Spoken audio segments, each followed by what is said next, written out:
So hello everyone. I hope आप सभी लोग अच्छे होंगे।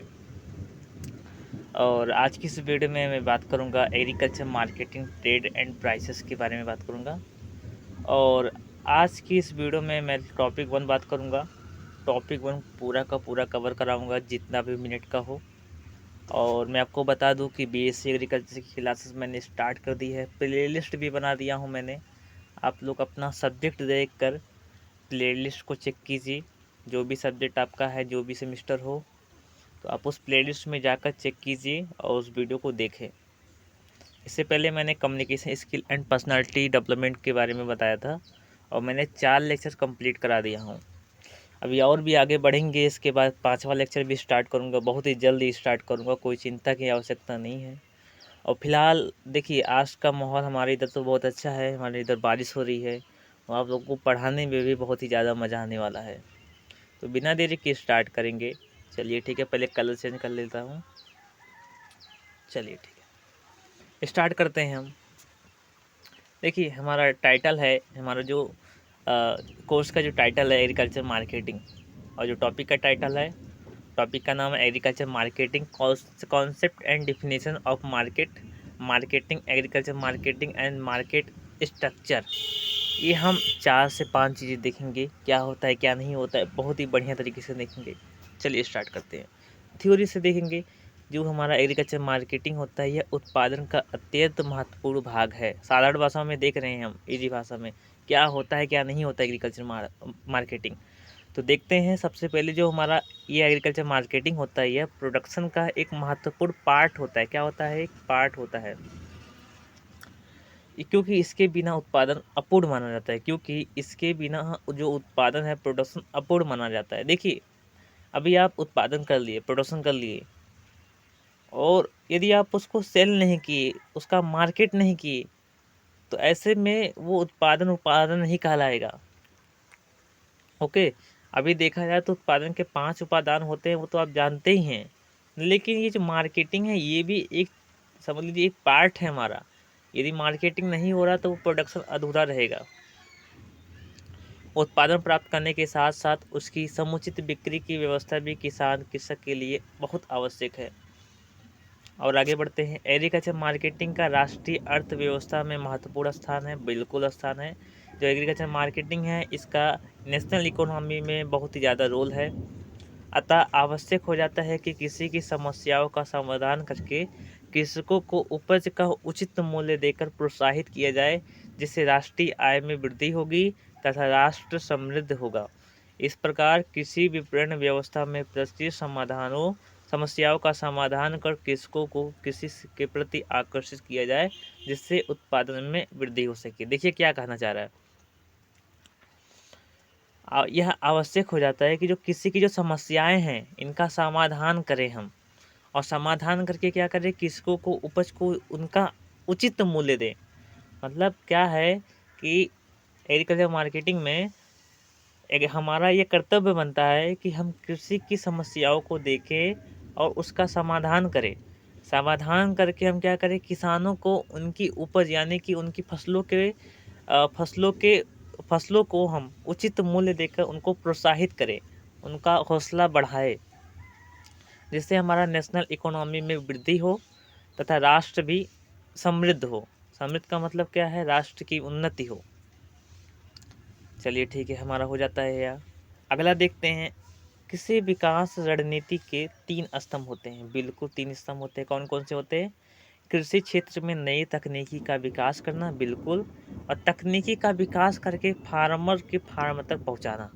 फार्मर के फार्म तक पहुंचाना हमारा कृषि क्षेत्र में नई तकनीकी का विकास करना, और उसको उस तकनीकी उस टेक्नोलॉजी को फार्मर के फार्म तक, यानी जहां फार्मर है और फार्मर का जहां पर फार्म है वहां पर हमको पहुंचाना। मान लीजिए हमने ट्रैक्टर टेक्नोलॉजी को विकसित किया, नई ट्रैक्टर को, मतलब मान लीजिए हमने बनाया, और उसको मैंने क्या किया, फार्मर के फार्म तक पहुंचा दिया। तो इससे क्या हुआ, हमारा कृषि का विकास हो गया। और ये हमारा जो कृषि का विकास हुआ, यह एक हमारी रणनीति बन गई। इसके बाद देखिए, फार्मर के लिए एग्रीकल्चर प्रोडक्शन में वृद्धि करने के लिए प्रोडक्टिव सोर्सेज जैसे सीड हो गया, फर्टिलाइजर हो गया, प्लांट हो गया, प्रोटेक्शन हो गया, केमिकल फार्म मशीनरी हो गया, इलेक्ट्रिसिटी हो गई, आदि सुविधाएं उपलब्ध करवाना।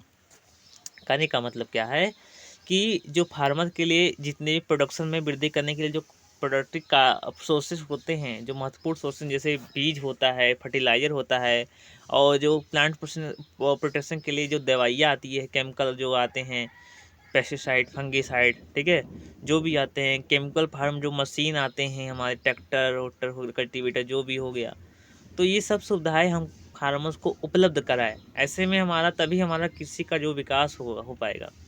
अगला देखेंगे, एग्रीकल्चर प्रोडक्ट की मार्केटिंग के लिए आवश्यक सुविधाएं उपलब्ध कराना एवं कृषकों को विभिन्न कृषि उत्पाद जैसे एग्रीकल्चर प्रोडक्ट के विक्रय से लाभप्रद कीमती प्राप्त करवाना। यानी कि एग्रीकल्चर मार्केटिंग के माध्यम से हम क्या करते हैं, एग्रीकल्चर प्रोडक्ट को हम क्या करते हैं कि एग्रीकल्चर के प्रोडक्ट के माध्यम से हम सभी सुविधाएं उपलब्ध करवाते हैं। साथ ही साथ कृषकों को उनके विभिन्न उत्पाद के विक्रय से उनको हम कीमती पैसा देते हैं या फिर कीमती लाभ प्राप्त करवाते हैं। अगला देखेंगे एग्रीकल्चर मार्केटिंग से कृषक यानी कि जो हमारा फार्मर्स है, उपभोक्ता एवं ट्रेडर एक दूसरे से जुड़े रहते हैं। देखिए बिल्कुल ये इंपॉर्टेंट टाइम्स है। एग्रीकल्चर मार्केटिंग से हमारा फार्मर्स, कंज्यूमर एंड हमारा जो व्यापारी होते हैं, ये तीन लोग हमारे जुड़े रहते हैं। ये ध्यान दीजिए एग्रीकल्चर मार्केटिंग से। ओके, चलिए ठीक है, हम आगे देखें। हमारा दूसरा कॉन्सेप्ट हमारा आ जाता है, दूसरा लेक्चर, जिसमें हमारा है concept and definition of market. तो देखते हैं क्या होता है क्या नहीं। तो देखते हैं, इंग्लिश में देखेंगे कॉन्सेप्ट ऑफ मार्केट। तो the word market come from the Latin words marketus, which means merchandise or trade or a place where business is conducted or a place where goods and service are buy and sell या फिर sold। यानी कहने का मतलब क्या है कि जो हमारा मार्केट है ये हमारा एक लैटिन वर्ड है, और लैटिन वर्ड के किस शब्द से मिलकर बना है, मार्केटस से बना है, और मार्केटस का मतलब होता है मार्केंडीज या फिर ट्रेड होता है, या मार्केटिंग या फिर ट्रेड होता है, या फिर हमारा प्लेस होता है। ओके, समझ गए। मार्केट जो शब्द है हमारा लैटिन वर्ड है और मार्केटस से मिलकर बना है, और मार्केटस का मतलब होता है मार्केंडीज या फिर ट्रेड या फिर प्लेस होता है। हिंदी में देखेंगे तो बाजार शब्द लैटिन भाषा के मार्केटस से लिया गया है, जिसका अर्थ वह स्थान जहां पर वस्तुओं का क्रय विक्रय होता है, जहां वस्तुओं का क्रय विक्रय होता है, यानी कि बाई एंड सेल होता है, वहां उस स्थान को हम बोलते हैं लैटिन भाषा। ये हम साधारण भाषा में देखे हैं। साधारण बोलचाल की भाषा में हम मार्केट को समझने के लिए ऐसा बोल सकते हैं कि वह स्थान जहां वस्तुओं का क्रय विक्रय होता है। परंतु अर्थशास्त्र में इस शब्द का बहुत ही जटिल महत्व है। ठीक है, जटिल रूप से इसको परिभाषित किया गया है। देखा जाए तो सबसे पहले अर्थशास्त्र में अभिप्राय, बाजार से अभिप्राय उस समस्त क्षेत्र से होता है जहां किसी वस्तु के क्रेता एवं विक्रेता में प्रतिस्पर्धा पाई जाती है। बिल्कुल, कंपटीशन पाया जाता है, उसी स्थान को हम मार्केट बोलेंगे। ठीक है, वह स्थान जहां पर किसी वस्तु के क्रेता यानी बायर एंड सेलर में प्रतिस्पर्धा पाई जाती है, तो उसी को ही हम बोल देंगे बाजार। ठीक है, यहाँ पर कंपटीशन पाया जाता है। ये हमारा इकोनॉमिक्स में देख रहे हैं। ओके, आगे बढ़ेंगे हम। तो कंपोनेंट्स ऑफ मार्केट, तो मार्केट्स के हमारे 6 कंपोनेंट्स होते हैं। कौन कौन से होते हैं? पहला हमारा गुड्स एंड सर्विस या फिर कमोडिटीज। दूसरा हमारा होता है बायर एंड सेलर। तीसरा हो गया, चौथा हमारा प्राइस हो गया, और पांचवा हमारा प्लेस या फिर नेटवर्क या फिर सिस्टम होना चाहिए, एक स्थान होना चाहिए, या फिर सेल करने के लिए हमको एक नेटवर्क होना चाहिए। यदि नेटवर्क नहीं है तो एक सिस्टम होना चाहिए, और सिस्टम वो वाला सिस्टम नहीं, इलवेस यादव वाला सिस्टम। ठीक है, अच्छे से देखिएगा। तो छठवा हमारा है बार्गेनिंग भी होना चाहिए। देखेंगे अब किसी के अकॉर्डिंग देखते हैं मार्केट का डिफिनेशन देखेंगे।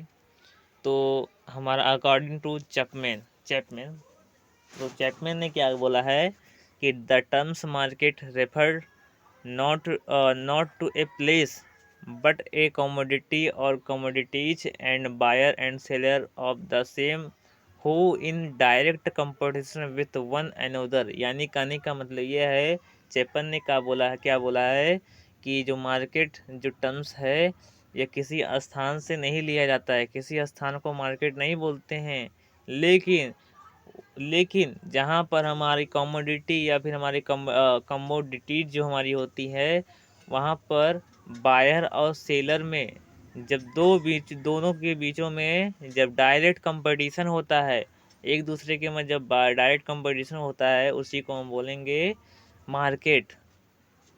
ओके, तो अगला हम देखेंगे मार्केटिंग क्या होता है। मार्केट तो देख लिए। मार्केट क्या होता है। मार्केट का मतलब होता है जहाँ पर वह स्थान जहाँ पर क्रेता तथा विक्रेता आपस में प्रतिस्पर्धा करते हैं, उसी को हम मार्केट बोल देंगे।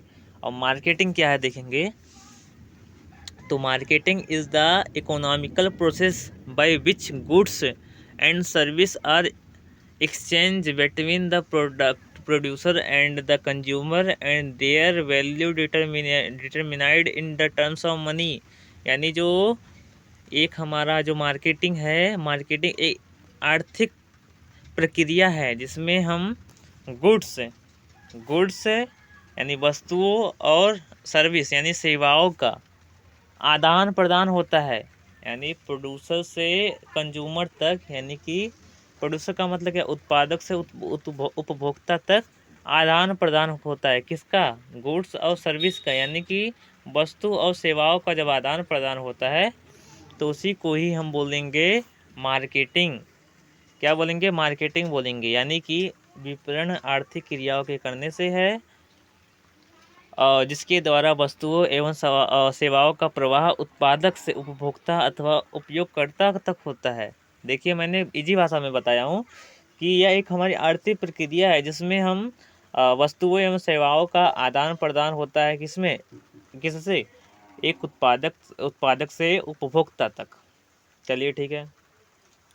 इसके बाद देखते हैं मार्केटिंग किसी भी प्रोडक्ट को बेचने की कला है। ये हमारी डिफिनीसन हो गया, एक हमारी परिभाषा हो गया डिफिनीसन। मार्केटिंग किसी भी प्रोडक्ट को बेचने की कला है। दूसरा हमारा हो गया मार्केटिंग किसी भी प्रोडक्ट को बेचने व खरीदने का कार्य करता है। ये हमारी दूसरी डिफिनीसन हो गई। अगला है marketing is the creation and delivering of standard of living to the society. Okay, ये हमारे यानी कि विपणन समाज के रहन सहन के स्तर की रचना है और उससे उन्नत बनाता है। ये हमारी तीसरी डिफिनीसन हो गई। चलिए ठीक है। एग्रीकल्चर मार्केटिंग क्या होता है, बिल्कुल भाई साहब, मार्केटिंग तो देख लिए, जिसमें वस्तुओं एवं सेवाओं का आदान प्रदान होता है। किससे, कैसे होता है, उत्पादक से उपभोक्ता तक होता है। और हमारी जो विपणन प्रक्रिया है एक हमारी आर्थिक प्रक्रिया है। ओके, अगला देखेंगे एग्रीकल्चर मार्केटिंग क्या है। एग्रीकल्चर मार्केटिंग देखा जाए तो इसी में हम देखते हैं एग्रीकल्चर मार्केटिंग दो शब्द से बना है, एग्रीकल्चर एंड दूसरा हमारा हो गया मार्केटिंग। एग्रीकल्चर और दूसरा हमारा हो गया मार्केटिंग। थोड़ा कलर चेंज कर लेता हूँ, रेड कलर कर देता हूँ। चलिए ओके, तो दो चीज़ों से मिलकर हमारा बना है मार्केटिंग, एग्रीकल्चर और मार्केटिंग से। एग्रीकल्चर का मतलब क्या होता है, फसल उगाना, पशुपालन करना, ये हमारा एग्रीकल्चर में आता है। और मार्केटिंग का मतलब होता है बेचना। बेचना किस चीज़ को बेचना, हम बेचते हैं वस्तुओं एवं सेवाओं को बेचते हैं। वस्तु एवं सेवाओं को बेचना ही हमारा मार्केटिंग कहलाता है। में उन सभी क्रियाओं को भी शामिल करते हैं जिसमें वस्तु या सेवा को उत्पादन बिंदु से उपभोक्ता बिंदु तक स्थानांतरित कार्य में पहुंचाते हैं। यानी कहने का मतलब क्या है, देखिए एग्रीकल्चर मार्केटिंग में हम फसल उत्पादन या फिर पशुपालन जो हमारी है, जो हमारी एग्रोनॉमी है या फिर एनिमल हस्बेंड्री है, ये सब हमारी एग्रीकल्चर में आती है। और जबकि मार्केटिंग में हम आपको बताया हूँ जिसमें वस्तुएं एवं सेवाओं का आदान प्रदान करते हैं उत्पादक से उपभोक्ता तक। तो इस प्रकार कर सकते हैं जो भी हमारी एग्रीकल्चर की जो भी प्रोडक्टें हैं, जो भी हमारे प्रोडक्ट हैं, एग्रीकल्चर के जो प्रोडक्ट हैं उसको क्या करना, कंज्यूमर तक सप्लाई करना। क्या करना, सप्लाई करना, कंज्यूमर तक सप्लाई करना। इसी को क्या बोलेंगे हम, एग्रीकल्चर मार्केटिंग बोलेंगे। क्या बोलेंगे, मार्केटिंग बोलेंगे। और कौन सी मार्केटिंग है? और ये हमारी एग्रीकल्चर मार्केटिंग है। समझ गए होंगे थोड़ा बहुत। चलिए हम और आगे बढ़ेंगे। उपयोगिता का सृजन। उपयोगिता का सृजन का मतलब क्या होता है? मार्केटिंग भी किसी भी प्रोडक्ट की कीमत ज़्यादा यानी मोर एक्सपेंसिव हो जाती है, क्योंकि इसमें अतिरिक्त लागत जोड़ी जाती है। लेकिन मार्केटिंग की प्रक्रिया में सुविधाएं होने के कारण प्रोडक्ट की उपयोगिता का सृजन होता है। मुख्यतः मार्केटिंग के द्वारा किसी भी प्रोडक्ट को निम्न 4 प्रकार की उपयोगिता का सृजन होता है, उत्सर्जन होता है। यानी कि क्रिएशन ऑफ यूटिलिटी हमारी 4 प्रकार की होती है। पहला देखेंगे प्लेस यूटिलिटी। तो प्लेस यूटिलिटी में क्या होता है? कोई वस्तु है, उत्तर प्रदेश से हम महाराष्ट्र में लेकर जाते हैं, और हमारी उत्तर प्रदेश में मान लीजिए गेहूँ है, और हम उस गेहूँ को हम महाराष्ट्र में लेकर जाते हैं। मान लीजिए गेहूँ है, क्या है? हमारी गेहूँ है। और कहाँ से कहाँ ले जा रहे हैं? हम यूपी से ले जा रहे हैं, हम महाराष्ट्र में एमएस में ले जा रहे हैं। मान लीजिए 20 रुपये किलो है गेहूँ, वही महाराष्ट्र में जाकर 40 रुपये किलो बिक रहा है। उसका वैल्यू ज़्यादा बढ़ जा रहा है, तो उसी को बोलेंगे प्लेस यूटिलिटी। ओके। समय यूटिलिटी का मतलब क्या होता है? Time utility. टाइम यूटिलिटी का मतलब यह है कि मान लीजिए एग्जाम्पल के तौर पर आज हमने गेहूँ की कल्टीवेशन किया, यानी गेहूँ की हार्वेस्टिंग किया। उसके बाद हमने हमने 3 मंथ बाद क्या किया? उसको सेल किया। जब हमने हार्वेस्टिंग किया था उस समय हमारी गेहूं की कीमत 20 रुपया थी, और जब इसको मैंने सेल किया तो इसकी कीमत 30 रुपया हो गई। तो इसी को हम बोलेंगे, यानी कि इसकी वैल्यू बढ़ गई। और उस समय था जब हार्वेस्टिंग किया था, तब उस समय उसकी वैल्यू कम मतलब बढ़ा नहीं था। यानी कहने का मतलब यह है कि समय के अनुसार भी हमारी यूटिलिटी में वृद्धि हो जाती है, यूटिलिटी की वैल्यू बढ़ जाती है। तो इसी प्रकार हमारी इसको बोलेंगे हम टाइम यूटिलिटी। अब फॉर्म यूटिलिटी का मतलब क्या होता है? रूप उपयोगिता। उपयोगिता का मतलब क्या होता है? मान लीजिए गेहूं है, एक जब हम गेहूं का ही उदाहरण ले रहे हैं आपको समझाने के लिए, कुछ भी कर सकते हैं हम आपको समझाने के लिए। गेहूं की उपयोगिता के बारे में समझते हैं हम। मान लीजिए गेहूं है, तो गेहूं को हम बेच रहे हैं सिंगल, तो 20 रुपये किलो बिक रहा है। 20 रुपये किलो बिक रहा है। उसी को क्या किए? हम रवा तैयार कर दिए, सूजी को तैयार कर दिए। सूजी को तैयार कर दिए, जब सूजी को तैयार कर दिए तो उसको हम बेच रहे हैं 200 रुपये किलो, या फिर 100 रुपये किलो बेच रहे हैं। तो इसको हम क्या बोलेंगे? इसको हम बोलेंगे फॉर्म यूटिलिटी। ओके। चलिए ठीक है, हमारा ये हो गया। अगला देखेंगे। अगला हमारा है स्वामित्व उपयोगिता। इसके बारे में थोड़ा हम देखेंगे। मार्केटिंग फंक्शन और बाइंग एंड सेलिंग किसी भी उत्पाद को एक व्यक्ति से अन्य व्यक्ति को स्थानांतरित करके स्वामित्व उपयोगिता का सृजन करता है। मार्केटिंग के माध्यम से वस्तुओं का स्थानांतरण कम उपयोगिता रखने वाले व्यक्ति से अधिक उपयोगिता रखने वाले व्यक्ति के मध्य होता है। यानी कि कहने का मतलब क्या है? वस्तुओं का जो स्थानांतरण कम उपयोगिता रखने वाले, यानी जिसकी उपयोगिता कम होती है और जिसकी उपयोगिता अधिक होती है, जब हम इन दोनों के मध्य जब मार्केटिंग की प्रक्रिया करेंगे तब हमारा इसको बोलेंगे, क्या बोलेंगे इसको? हम इसको बोलेंगे स्वामित्व, यानी कि पोसेशन यूटिलिटी। आगे देखेंगे एग्रीकल्चर मार्केटिंग के बारे में देखेंगे। तो चलिए देखते हैं एग्रीकल्चर मार्केटिंग के बारे में। देखिए, agriculture marketing is a process which start with a decision to produce a farm commodity, and it involves all the aspect of market structure or system related to functional and institutional। ये हमारा है national agriculture commission के अनुसार। देखिए क्या कहना चाह रहा है। एग्रीकल्चर मार्केटिंग एक प्रक्रिया है, या फिर वह प्रक्रिया है जिसमें which start with a decision, जिसमें हम प्रोड्यूस एंड फार्मर कम्युनिटी, यानी कि जिसमें हम क्या करते हैं? फार्म पर विक्रय हेतु उत्पादों के उत्पादन उत्पादों के उत्पादन करने संबंधी निर्णय लेने से प्रारंभ करते हैं। और इसके अंतर्गत हमारे विपणन ढांचा के कार्यात्मक एवं संस्थागत पहलू आते हैं। चलिए हम और इजी देखेंगे, एग्रीकल्चर मार्केटिंग की डेफिनेशन कुछ और इजी देखेंगे। इजी में हम आपको बताया था कि जो भी एग्रीकल्चर का प्रोडक्ट है, उस एग्रीकल्चर प्रोडक्ट को क्या कर दे रहे हैं हम कंज्यूमर तक पहुंचा दे रहे हैं। कंज्यूमर तक हमारा प्रोड्यूसर था, एग्रीकल्चर प्रोडक्ट प्रोड्यूसर था। प्रोड्यूसर ने क्या किया, एग्रीकल्चर प्रोडक्ट को कंज्यूमर तक पहुंचा दिया। इसी को मार्केटिंग बोलेंगे, एग्रीकल्चर मार्केटिंग। भाई एग्रीकल्चर का जो प्रोडक्ट है उसी को तो हम मार्केटिंग कर रहे हैं, तो उसी को ही हम बोलेंगे एग्रीकल्चर मार्केटिंग।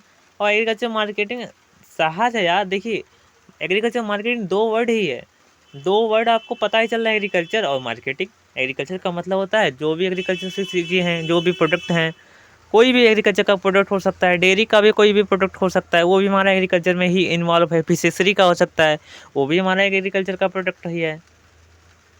तो वही हमारे एग्रीकल्चर प्रोडक्ट को क्या करते हैं, हम कंज्यूमर तक पहुंचा देते हैं। तो इसी को हम बोलेंगे एग्रीकल्चर मार्केटिंग। समझ गए होंगे। अगला देखते हैं।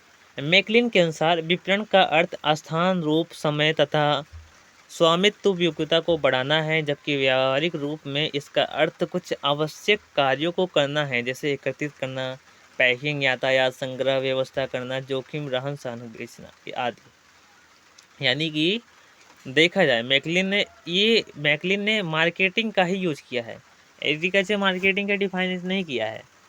एग्रीकल्चर मार्केटिंग का वो डिफाइन नहीं किया, इन्होंने खाली मार्केटिंग को डिफाइन किया है। इन्होंने मार्केटिंग को डिफाइन करते हुए क्या बोला है, स्थान, रूप, समय तथा अधिकार, स्वामित्व उपयोगिता को बढ़ाना है, जबकि व्यावहारिक रूप में इसका अर्थ कुछ आवश्यक कार्यों को करना होता है, जैसे एकत्रित करना, किसी चीज़ को पैकिंग करना, यातायात करना यानी कि ट्रेवलिंग करना, संग्रह करना, हार्वेस्ट करना, ओके, सहन करना। जोखिम सहन करने का मतलब क्या है, पब्लिक फाइनेंस, एंड बेचना, उसको सेल करना, इसी को हम बोलेंगे मार्केटिंग।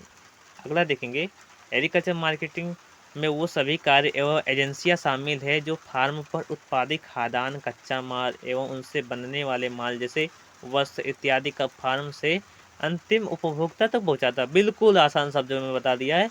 जो एग्रीकल्चर मार्केटिंग है उसमें हम सभी कार्य आते हैं, या फिर सभी एजेंसियां भी शामिल होती है, जिसमें हम फार्म पर जो उत्पाद हो रहा है, यानी जो प्रोडक्शन हो रहा है, प्रोडक्ट जो हमारा है, जैसे खाद्यान्न हो गया, कच्चा माल को भी कोई हो सकता है, या फिर उससे बनने वाला जो माल हो गया, जैसे कपास से हमने वस्त्र तैयार किया, तो वस्त्र को क्या किया हमने, उपभोक्ता तक सेल करवा दिया, उसी को बोलेंगे एग्रीकल्चर मार्केटिंग।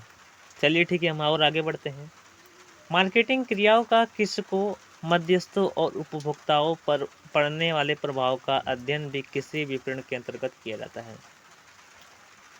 अब इसके बाद देखेंगे मार्केटिंग स्ट्रक्चर, ये बहुत ही इम्पोर्टेंस है। आप यदि मार्केटिंग स्ट्रक्चर के बारे में जान गए तो आप समझ लीजिए आप पूरा मार्केट के बारे में जान गए। ओके, तो देखते हैं क्या है क्या नहीं है एग्रीकल्चर मार्केटिंग स्ट्रक्चर। सबसे पहले, economic market structure can be grouped into various category. इसको कुछ कैटेगरी में बांटा गया है। पहला, ऑन द कंपोनेंट बेसिस, यानी कंपोनेंट्स के बेस पे बांटा गया है, and on the basis of size value. Components value के बारे में सबसे पहले देखेंगे, कंपोनेंट्स वैल्यू के बारे में। तो सबसे पहले कंपोनेंट्स वैल्यू के बारे में देखेंगे, तो सबसे पहले परफेक्ट मार्केट आता है, दूसरा हमारा इम्परफेक्ट मार्केट।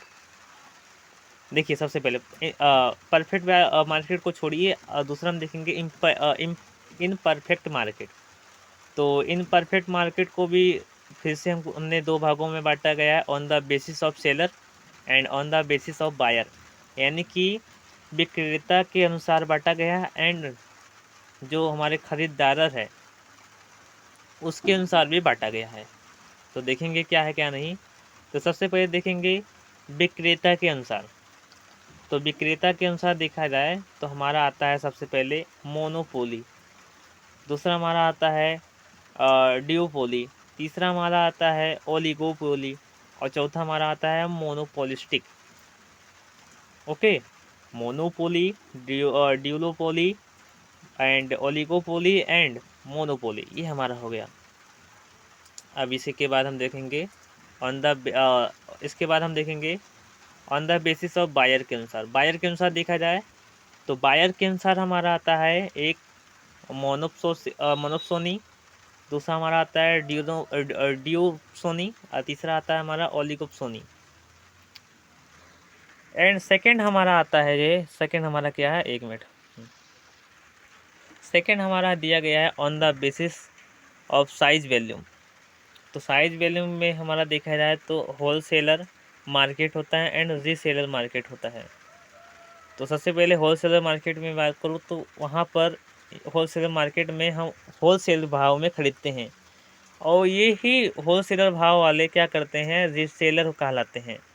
जो होलसेलर मार्केट में जाते हैं, सामान को लेते हैं, परचेस करते हैं, प्रोडक्ट को ख़रीदते हैं, उसी प्रोडक्ट को जब वो बेचते हैं तो वो हमारे रीसेलर मार्केट के अंतर्गत आते हैं, वो रीसेलर कहलाते हैं। रीसेलर मार्केट के बाद भी हमारे मर्चेंडी लोग आते हैं जो बाज़ारों में जाकर बेचते हैं, वो सब मर्चेंडी वाले होते हैं। फिर उसको ख़रीद कर क्या करते हैं हम लोग, उपभोग करते हैं।